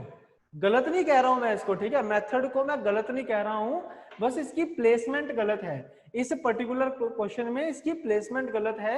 माइनस वाला कंसेप्ट, 1 - वाला कंसेप्ट तब यूज किया जाता है जब 2 वैल्यूज गिवन हो। यहाँ पे 3 है देखो, रेड ब्लू एंड पिंक, अगर 2 वैल्यूज होती तो हम यूज कर लेते इसको, ठीक है, अगर 2 वैल्यूज होती यूज कर लेते। अब इसको यूज कहाँ करना है, हम कॉइन्स के केस में यूज करेंगे इसको, क्योंकि कॉइन्स में क्या होता है, या पास होगा, सॉरी जो हेड आएगा या टेल आएगा, ठीक है। तो हेड और टेल में 2 ही चीजें होती हैं, तो ये आ जाएगा हमारे पास।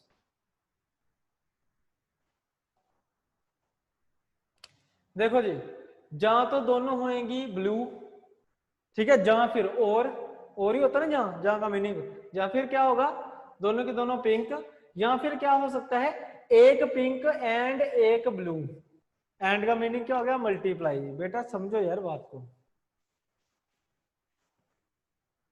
समझ गए ना बात को। देखो ये तो आपने क्वेश्चन को देख के खुद सोचना है कि एंड है या और है, अगर और हुआ तो प्लस होगा, एंड हुआ तो मल्टीप्लाई होगा, ठीक है, ये चीज तो आपको पता ही है। चलिए अब नेक्स्ट क्वेश्चन देखिए, लास्ट क्वेश्चन है जो इस टाइप का।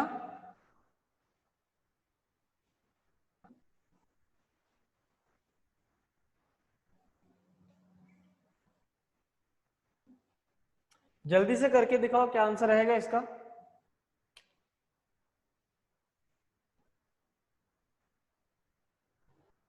जितना अभी तक आपने सीखा है ना वो सारा इसमें आ जाएगा।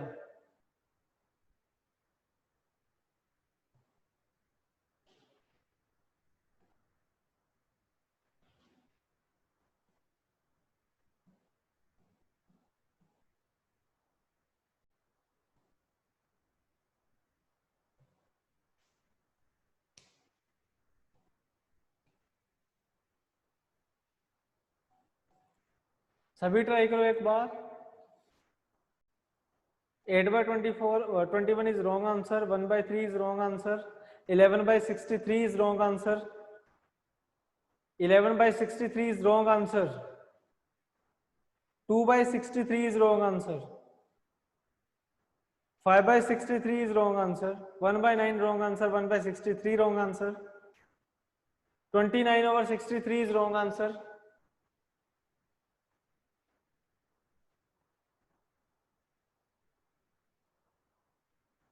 25/126 is wrong answer, 1/21 is also wrong answer. इतने सारे ऑप्शन, 23/63 is correct.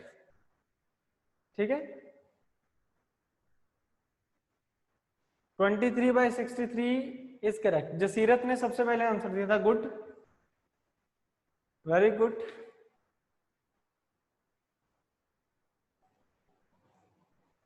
बाकी देखते हैं कि कुछ अगर चेंज हो जाता है तो. बाकी मुझे लग रहा है कि 23/63 सही है बिल्कुल.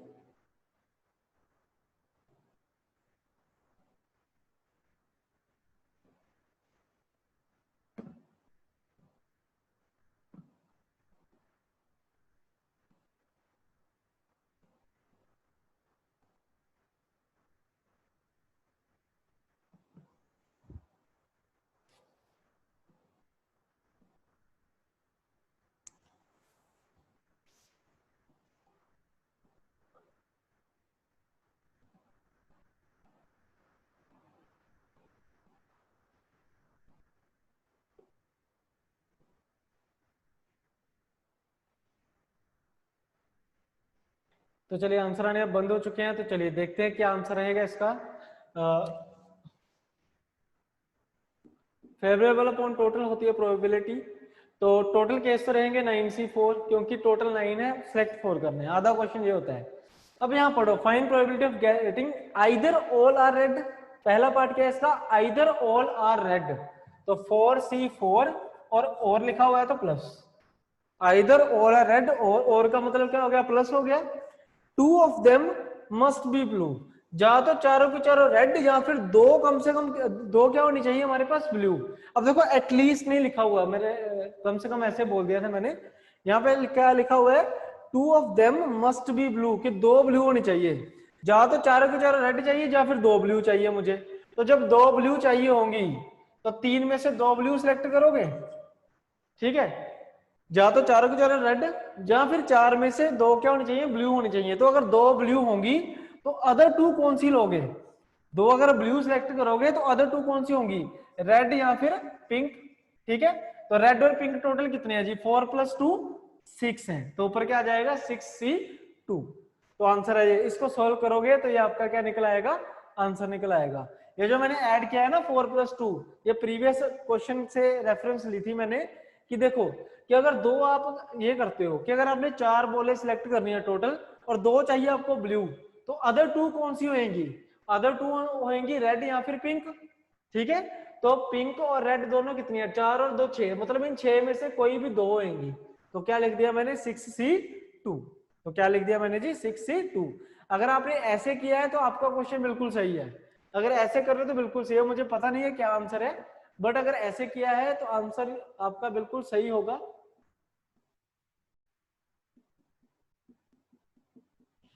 अपॉन 4 फैक्टोरियल 24, तो 8 × 3 3 × 2, तो ऊपर आ जाएगा 46/9 × 7 × 2. 2 से कैंसिल होगा 23, तो 23/63 इज करेक्ट.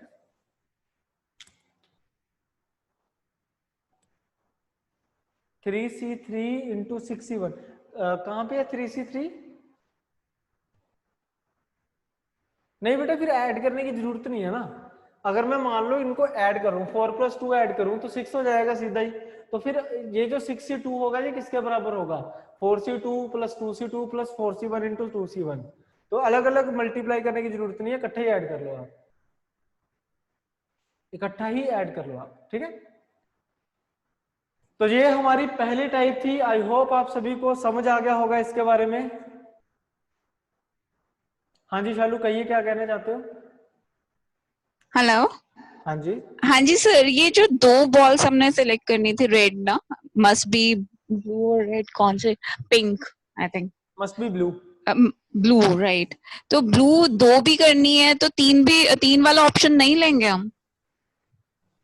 3 बार क्यों कर, 3 टोटल है ना, 3 टोटल है और 2 ब्लू बॉल सेलेक्ट करनी है तो दो 3। होनी चाहिए, तो तीन वाला भी ऑप्शन ऐड नहीं होएगा इसके अंदर? मैं समझा नहीं आपकी बात, आप क्या कहना चाह मतलब रहे हैं। फर्दर की 3 blue balls with one 6 balls out of 6 balls. बेटा बेटा एटलीस्ट नहीं ना लिखा हुआ, मैं आपको म्यूट कर रहा हूँ 1 सेकेंड। इसका होता क्या है कि मैंने एटलीस्ट नहीं लिखा हुआ, अगर एटलीस्ट लिखा हुआ हो ना तो करते हैं कि पहले 2 बॉल सेलेक्ट करेंगे हैं, फिर 3 करेंगे, फिर 4 करेंगे। ऐसा नहीं करना है आपने, आपको लिखा हुआ है कि 2 of them must be blue. ये मतलब जहां तो चारों की चारों रेड होनी चाहिए, या फिर इन चारों में से 2 जो है वो ब्लू होनी ही चाहिए। ठीक है, तो वो मस्ट भी था, एटलीस्ट नहीं था। एटलीस्ट नहीं लिखा हुआ है, इसीलिए सिर्फ 2 बॉल्स ही सिलेक्ट करेंगे एक बार। ठीक है,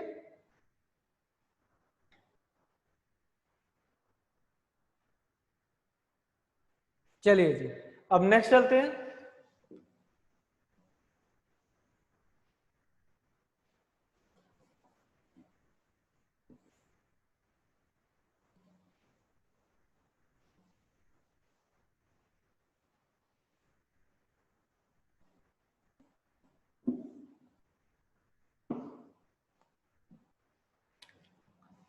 नेक्स्ट टाइप हमारे पास आएगी कॉइन्स के रिगार्डिंग।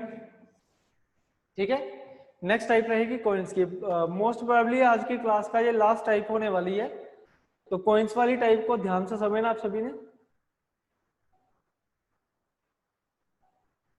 ठीक है, तो क्या क्या होगा कॉइन्स का। पहली बात तो क्वेश्चंस कितने आते हैं, किस तरीके से आते हैं। ऐसा नहीं है कि कोई लिमिट होती है कि कितने कॉइन्स टॉस करने हैं, कितने करने हैं। कितने भी कॉइन टॉस करवा सकता है, 5 कॉइन, 6, 7, 8, ऐसे मतलब 10 तक कॉइन तो टॉस करवा ही देगा वो आपको एग्जाम में।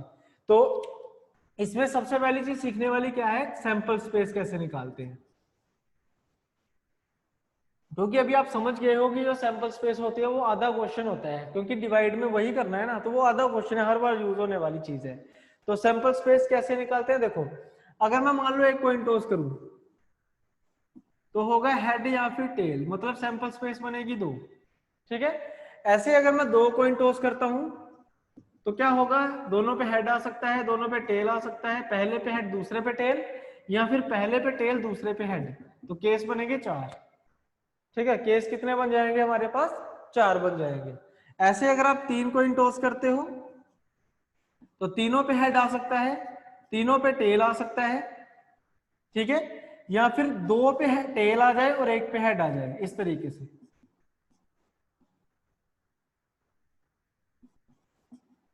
तीनों अलग अलग है ना ये, या फिर 3 में से 2 पे हेड आ जाए और 1 पे टेल आ जाए, तो केस बन जाते हैं टोटल 8। ठीक है, तो इस तरीके से सैंपल स्पेस निकाली जाती है कॉइन्स की। ठीक है, इस तरीके से सैंपल स्पेस निकाली जाती है कॉइन्स की। बट देखो दिक्कत वाली बात पता है क्या है, कि एक कॉइन का बड़ा इजी था, 2 का भी चलो हमने निकाल लिया, 3 का थोड़ा बड़ा हो गया, और 4 की सैंपल स्पेस निकालना महाभारत वाला काम है ना। तो कैसे करना हमने इसको, कि याद रखना कि एक कॉइन के कितने फेस होते हैं, हमेशा 2 फेसेस होते हैं, एक हेड और एक टेल, 2 फेसेस होते हैं। ठीक है, तो जब भी आप एक कॉइन टॉस करोगे तो सैंपल स्पेस रहेगी 2 की पावर 1, मतलब 2। अगर आप 2 कॉइन टॉस करते हो तो आंसर रहेगा 2 की पावर 2, यानी कि 4। ठीक है, 3 कॉइन टॉस करते हो तो क्या रहेगा, 2 की पावर 3। मतलब 2 को आपने बेस मान लेना है, और जितने कॉइन आप टॉस करोगे उतनी पावर बना के आप क्या कर लोगे, सैंपल स्पेस बना दोगे। फॉर एग्जाम्पल मान लो अगर आपको मैं ये कहूं कि 6 कॉइन मुझे टॉस करने हैं, तो बताओ सैंपल स्पेस क्या रहेगी, तो आपका आंसर क्या होगा भाई, 2 की power 6 which is equal to 64। समझ आया सभी को, यस और नो में फटाफट आंसर दो। समझ आया सभी को, यस और नो में फटाफट आंसर दे दो, मैं आगे चलूं फिर। ठीक है, जितने कॉइन्स होंगे उतनी पावर 2 की बना दो, वो आपकी क्या आ जाएगी, सैंपल स्पेस। हो सकता है आपको डायरेक्ट क्वेश्चन पूछ दे। ठीक है, मैं आपको पंजाब के किसी एक एग्जाम का क्वेश्चन बताता हूं कि क्या था। जैसे आपको पता ही है पंजाब में एग्जाम तो होते रहते हैं। एक क्वेश्चन आया हुआ था कि आपको क्या बोल दिया था कि 2 डाइस आर थ्रोन साइमल्टेनियसली, कि 2 डाइस को मैंने साइमल्टेनियसली फेंका है, then find sample space. Simple, find sample space. तो ये मतलब बड़ा सिंपल सा क्वेश्चन भी पूछा जा सकता है, तो ये आपको निकालना आना चाहिए। अगर मान लो 7 कॉइन टॉस हो रहे हैं तो आंसर होगा 2⁻7 which is equal to 128। Similarly आगे चलते जाओ, 10 कॉइन तक आपको क्वेश्चन पूछे जा सकते हैं। ठीक है, 10 कॉइन्स तक आपको क्वेश्चंस पूछे जा सकते हैं। ठीक है, चलिए अब नेक्स्ट चलते हैं।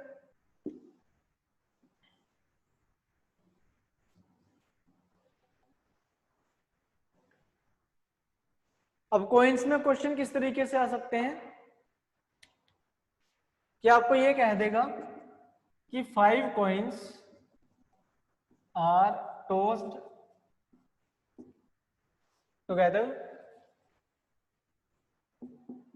Find the probability of getting at least 4 head.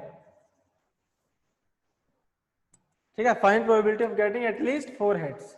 बाकी एक चीज आपको बता दूं, चाहे हेड बोले चाहे टेल बोले, क्वेश्चन तो सेम तरीके से करना है, कोई डिफरेंस तो होता नहीं है हेड और टेल में। ठीक है, बस डिजाइन का डिफरेंस होता है, बस क्वेश्चन में कोई डिफरेंस नहीं होगा। ठीक है, तो भाई देखो 5 कॉइन टॉस करें एक साथ, आपको बोला क्या प्रोबेबिलिटी है कि 4 हेड आने चाहिए। ठीक है, तो कैसे करेंगे इसको हम, एटलीस्ट 4 हेड का समझना क्या मतलब होता है। अब देखो मैंने यूज किया है वर्ड एटलीस्ट का। ठीक है, अब वर्ड एटलीस्ट का यूज हुआ है, जैसे आप पहले आप डाउट में आ रहे थे ना, अब वो डाउट नहीं होना चाहिए किसी को भी।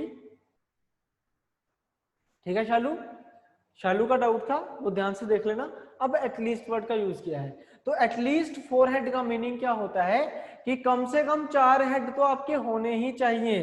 तो अगर 4 हेड आपको चाहिए मिनिमम, तो मैक्सिमम कितने हो सकते हैं, देखो 4 हेड सिलेक्ट कर सकते हो या फिर 5 हेड सिलेक्ट कर सकते हो, कर सकते हो कि नहीं। और 5 से ज्यादा हेड आप सिलेक्ट नहीं कर सकते क्योंकि 5 कॉइन टॉस हुए हैं। मैक्सिमम क्या ही हो सकता है कि पांचों के ऊपर हेड आ जाए, मैक्सिमम क्या हो सकता है पांचों के ऊपर ही क्या आ जाए, हेड आ जाए। समझ रहे हो ना बात को, ये एटलीस्ट 4 हेड का मतलब क्या है कि कम से कम आपको 4 हेड चाहिए, तो 4 हेड भी आ सकते हैं और 5 हेड भी आ सकते हैं। समझ गए ना बात को जी।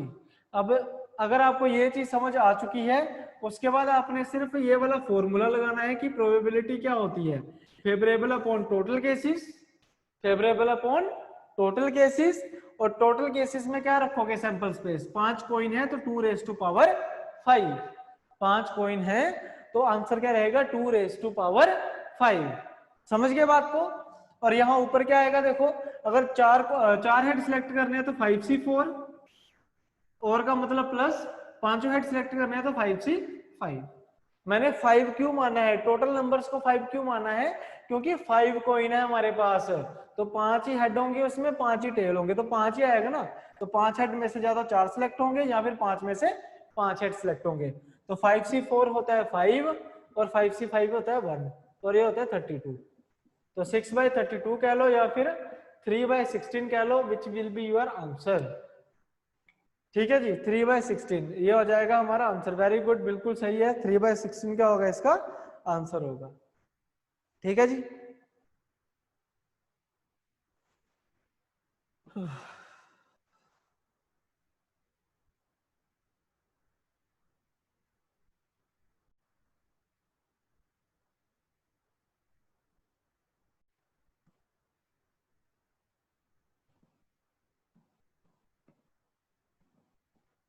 कोई डाउट तो नहीं है ना इसमें किसी को।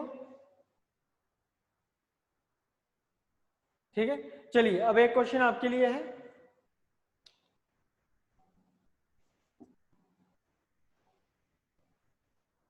At least 5 head. हाँ जी, चलिए अब ये वाला क्वेश्चन करके दिखाओ मुझे।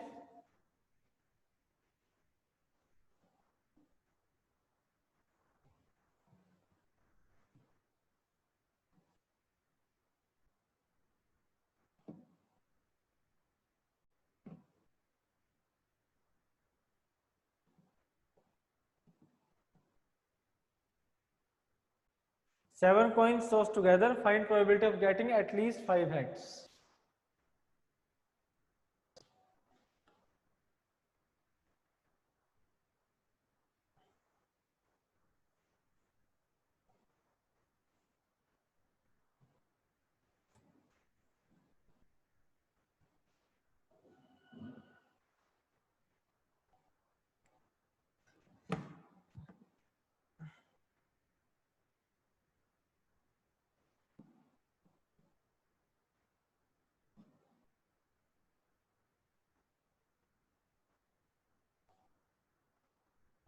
करके दिखाओ सभी ये क्वेश्चन, एक सेकंड।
तो क्या बात होगी जी?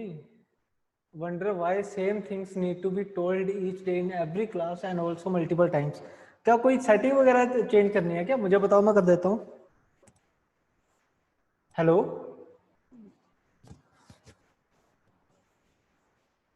कोई प्रॉब्लम आ रही है बताइए मुझे।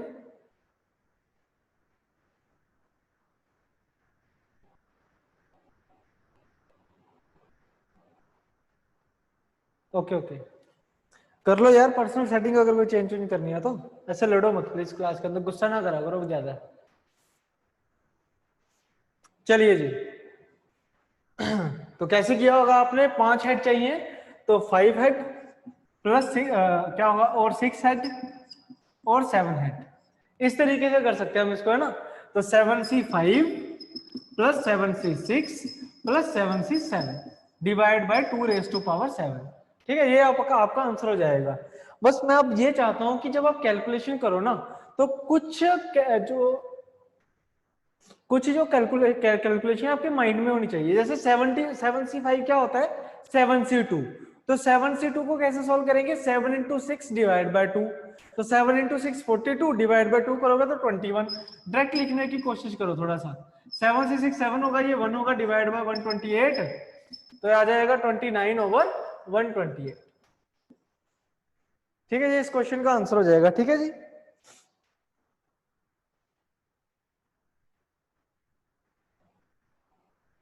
क्लियर।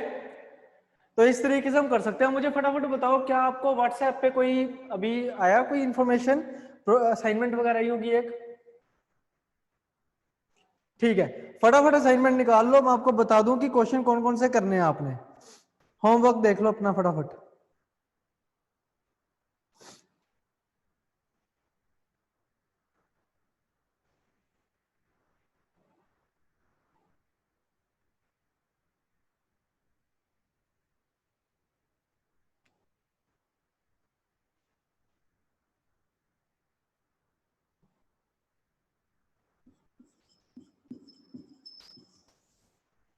Question number 16 to 23।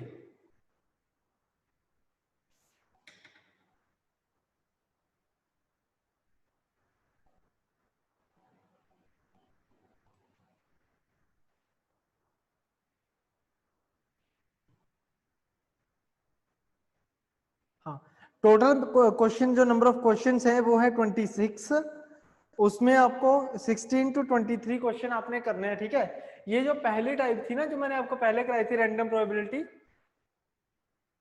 ठीक है, जो रैंडम प्रोबेबिलिटी थी उसके क्वेश्चंस हैं ये। ठीक है, क्वेश्चन नंबर 16 to 23। इसके अलावा जो कोइंस के कोइंस है, question number 1 2 3, question number 1 2 and 3 जो है वो कॉइन्स के क्वेश्चन है, लेकिन ये काफी सिंपल क्वेश्चन है, 2 कॉइन्स और 3 कॉइन्स के ऊपर आए हुए हैं। ठीक है, बाकी दिक्कत वाली कोई बात नहीं है। ठीक है, हम सारे अभी करेंगे ना, टाइप्स बची हैं बच्चे अभी। ठीक है, क्लासेस बची हुई है अभी तक।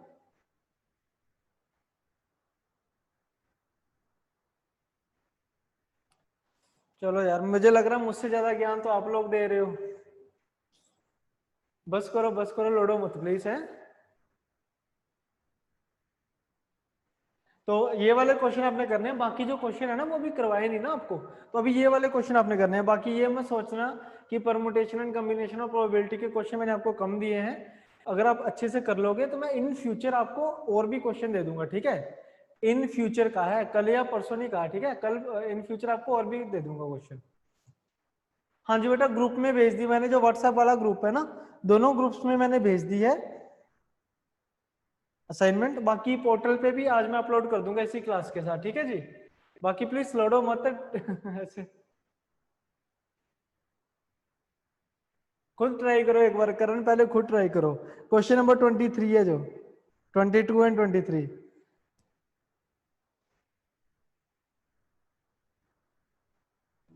ठीक है जी,